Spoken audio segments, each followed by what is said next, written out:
It's just sad, y'all. It's just sad.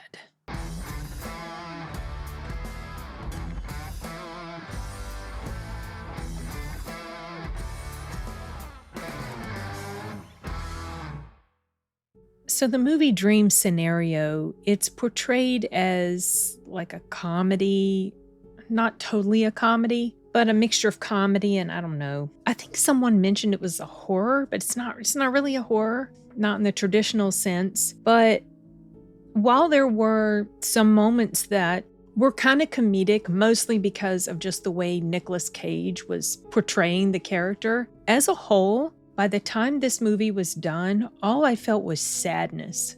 I was so sad. And I'm not sure if that was the intent of the filmmakers, maybe. If so, it worked. But if the intent of the filmmakers was to make this come across as a comedy, for the most part, that failed for me. There's a particular scene in this movie. Oh, well, forget it. I'll touch on that in a second. Let me go back to the scenario. I always just kind of dive right into it. So the scenario is, as the trailer demonstrates, there's this weird thing that's happening where people, not everybody, but a lot of people are having dreams that the character of Nicolas Cage appears in. I can't even remember the name of his character, but he's this professor guy, some type of evolutionary biologist or something, very geeky and not a very self-assured type of individual. He's kind of a pushover, he's just not very confident. And people have these dreams, these terrible dreams. And in these dreams, he just shows up and he just kind of observing, walking by, whatever. As a result of that, he kind of becomes this celebrity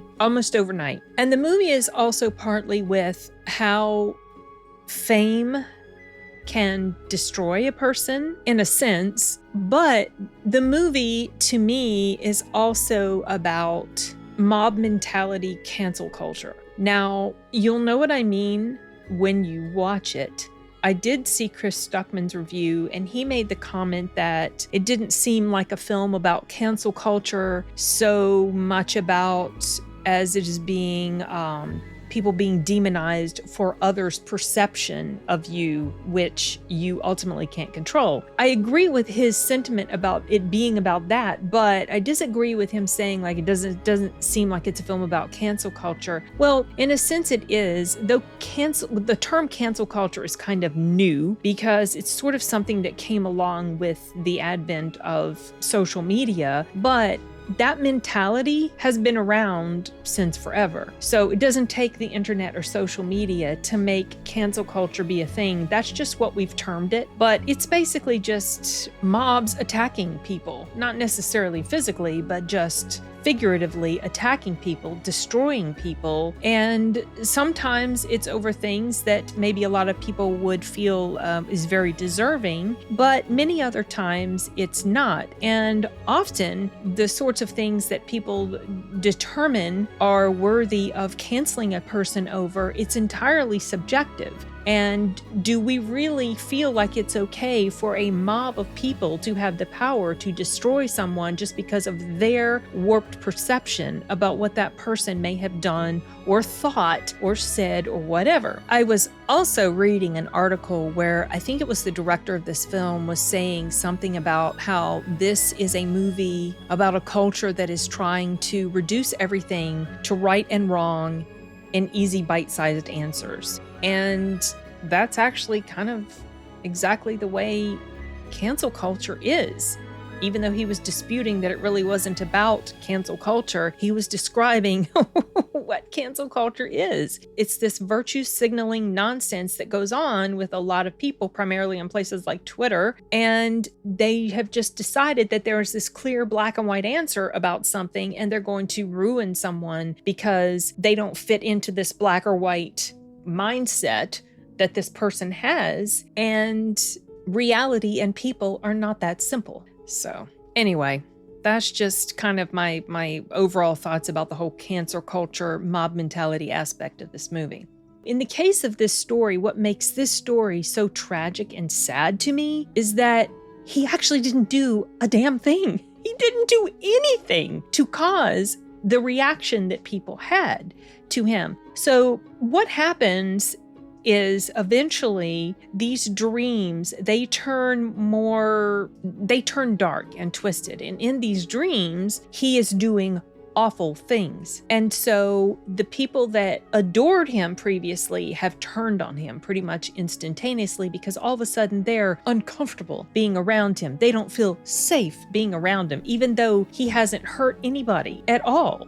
It's just their dreams. But they are taking their thought about him based on an imagination that they had while they were sleeping, and they have projected that onto him as a person and have destroyed him because of it. So this is why this movie is just awfully sad to me. Sorry if you can hear that. Arturo's making a smoothie or something. But also, another thing that's a little disturbing is along the way, his character gets in touch with like a marketing group or something. They want to market him. And it's kind of commentary also on commercialization and what's the word? I'm searching for a word and it's not coming to me right now, of course. But just, that whole someone's famous and they have to be marketed, and let's try to make as much money on this person as we can and get as much exposure and all this sort of stuff. And that's disturbing and demented as well. He goes along with it too, because he's feeling, when this is happening to him, he's not had this type of attention on him before. And he's actually feeling, I get the sense that the reason he leans into this stuff that is happening to him is because, or initially,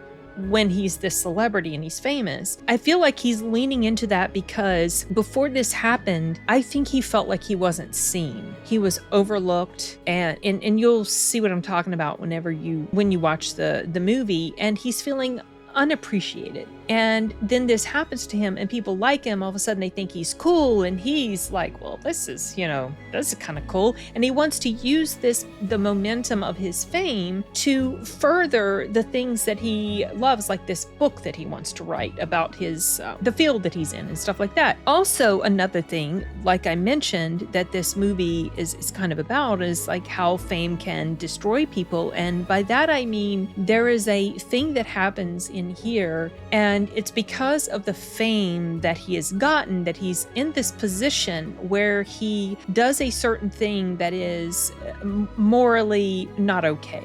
I'm not going to give specifics, but you'll know what I mean when you see it. I have seen people describe this particular scene as so hilarious, and they laughed for however many minutes straight, and they just thought it was so funny. Ha ha ha. I didn't find that scene funny at all. There was like a thing that happens in the scene that's a little funny just because it's kind of, what's the word? Embarrassing when this particular bodily function happens. If you're in a group of people, you'll know what I mean when you see it. But I didn't find this scene funny. I didn't see anything funny about this scene. It sickened me, actually. It made me very disturbed and uncomfortable. And I'm thinking to myself, no, don't do it, and screaming to him inside my brain mentally, don't do this. And it's at that moment after this particular scene that his life starts to tank. And I don't know if it's like in the story, maybe this particular part, it from this moment it pivots, and then this when all the bad dreams happen. And I don't know if his behavior in this particular part of the movie has anything to do with why these dreams take a turn for the very dark with people. It's not really explained. One of the issues that I have with this movie is that it's not explained at all what this phenomenon is, what caused it, why did it all of a sudden turn dark? I don't know. Maybe that wasn't the intent of the movie maker at all. This is an A24 film after all. It's not, I can't say I hated this movie. I was not in love with this movie, but I didn't hate it. I'm not really ambivalent about it. I'm just, there's parts about it that keep me from saying I absolutely love this film, and yet there are aspects to it that made me appreciate it, so I can't say that I hate the film. So I'm kind of a little bit somewhere in the middle. Like I said about the con, as far as this phenomenon not being explained, that was a little frustrating. I was watching this with my husband actually, and he was saying something about how, well, surely eventually they're going to explain what it is. And I was like, I don't think they are, because in the back of my mind, I'm thinking, this is an A24 film. It's not going to. I just bet, because it's going to be weird and wonky like so many A24 films are. And I was right. It wasn't explained, and that was annoying. I don't know. I guess maybe if the film had ended up in a way that I would have appreciated or enjoyed better, it wouldn't bother me as much that this wasn't explained. But the ending felt kind of like it was lacking some resolution, and I wasn't crazy about it. There was some stuff that happened toward the end that just made no sense to me. Like, why did you show this particular scene? Why? Like, something happens to him at a particular place, and I don't know what the point of that showing this thing happening to him was. I don't know, maybe just to show the state that he was in by that point. But when the film ended, I was just left with a very, very sad feeling. And I mentioned in my Letterboxd reviews something about something along the lines of, I can't say that I love this film, I didn't hate it. It's not necessarily a film that I want to watch again, but I'll probably never forget it. And I probably won't. I mean, to me, it was just heartbreaking and pathetic.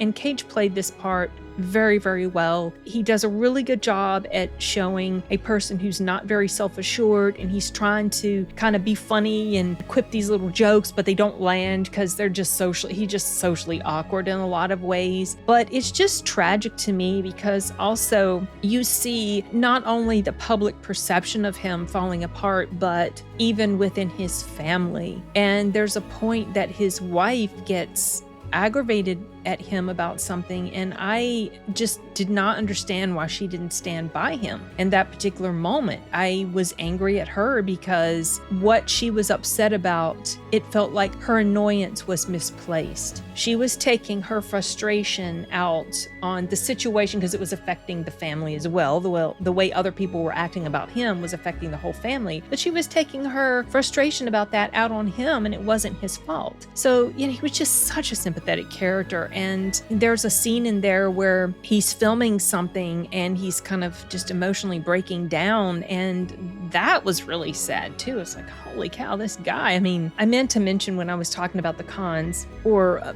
issues that I had with it, there's a scene where some guy comes into a place where I think he was getting ready to leave, and he just comes in and he's dressed up like him and looks almost like him. And it's just this one moment, he just walks in and it just shows him. And I feel like I'm missing something, you guys, or something was edited out. If you've seen this movie and you know that part I'm talking about, please let me know what the heck that was all about, because I was really confused. I put that down under the con category just because I was confused. But if it was something I missed, then I guess it's not fair to call this a con. But anyway, yeah, I can't say that this was something that was delightful. I heard someone, or maybe listened to a review or read a review or something where a person called this delightful. No, it was not delightful at all to me. Maybe the excellence of his performance was delightful, and I love Nick Cage and he was fantastic in here. But this movie as a whole was absolutely not delightful, and I did not see it as very funny in general, despite some moments that were a bit funny, but just, I felt a lot of melancholy by the time it was done.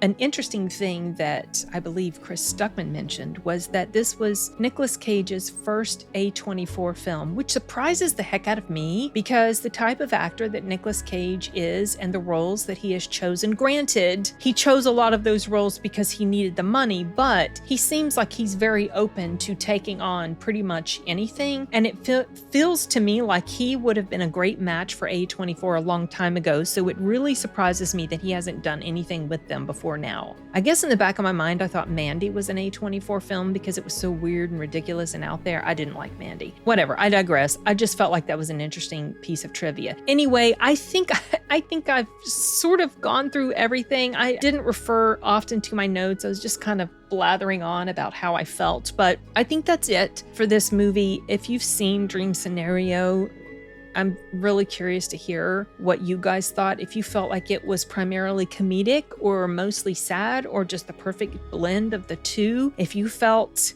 fulfilled by that ending, or if you felt like it was kind of underwhelming and I don't know.